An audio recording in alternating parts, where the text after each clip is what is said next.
So we're back again for another Alcohol Free Thursday. And today we feature our very first purely dedicated AF brewery. I won't lie, I didn't even think such a thing existed. But they sure do, so we welcome to the channel Low Tide Brewing. Dating back to 2019 and struggling to find a decent range of alcohol-free beers, cousins Dave Brown and Rob Buckinger Jones started up their very own website, Crafty AF, with the goal of selling and distributing some of the best alcohol-free beers they could get their hands on. But this still wasn't enough, as they felt the options available to them at the time still failed to capture the magic and depth of what craft beer had to offer. And as an attempter of the odd dry January and Stoptober, I've got to agree. The alcohol-free options available the past couple of years have been somewhat underwhelming. So these two took it upon themselves to fill that void. Thus, Low Tide was born, and with a simple goal in mind, to bring all the splendor of craft beer, the variety, the depth of character, the flavors, and of course the different styles to what had previously been a pretty barren market.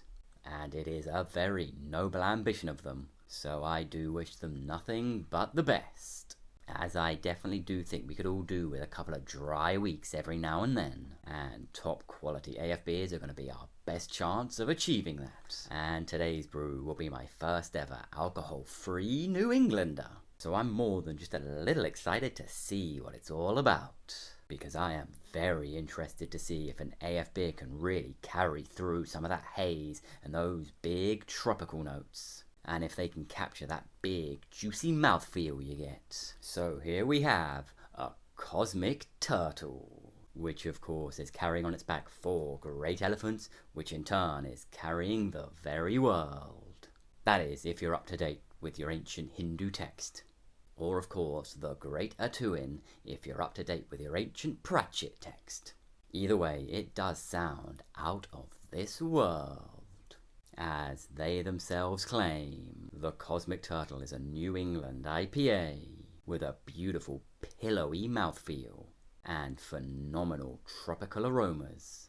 This has been achieved through the addition of a truckload of hops: Citra, Mosaic, Amarillo, and Dorado, and truckloads of them. Can't afford to fly yourself into the great beyond on a rocket ship? Take yourself on a cosmic journey with this NEIPA instead. It's incredible. And if that isn't enough to get your jet engines going, I don't know what is. So will it be to infinity and beyond, or more Houston, we have a problem? Let's find out. Let's get pouring.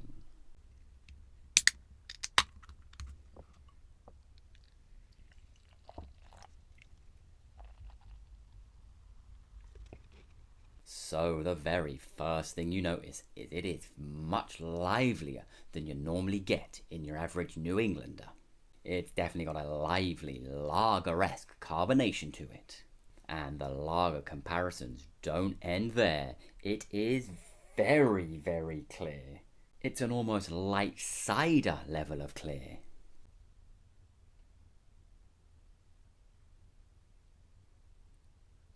And I've got to admit, it's got a very sweet, berry-like aroma to it.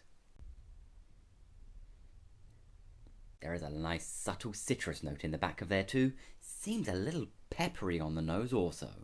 But I've got to admit, as far as a New England goes, it's definitely not looking the part.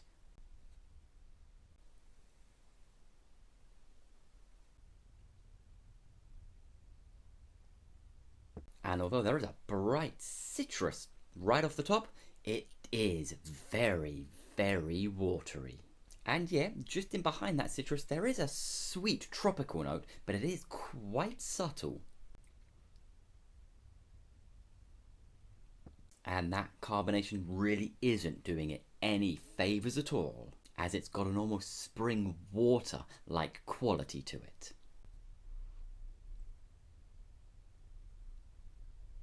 to be fair to it, that finish, it does have a nice clean, zesty bitterness to it. But that aside, you could actually be fooled for thinking this was a flavoured sparkling water. They talked about a big, pillowy mouthfeel, and they have actually brewed it with oats. So I was expecting there to be some real thickness to it, but alas, none of that has been found so far.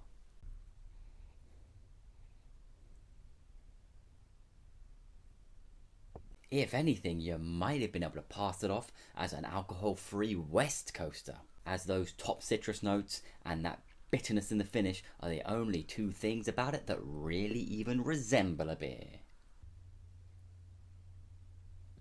And now we're down into the beer, if we can call it that.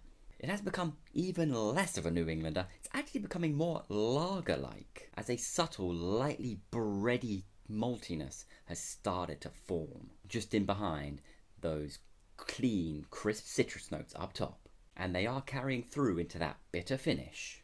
And that bitter finish has become a little bit more pronounced. It definitely has developed slightly as the beer's gone on, but again, it hasn't developed into a New Englander.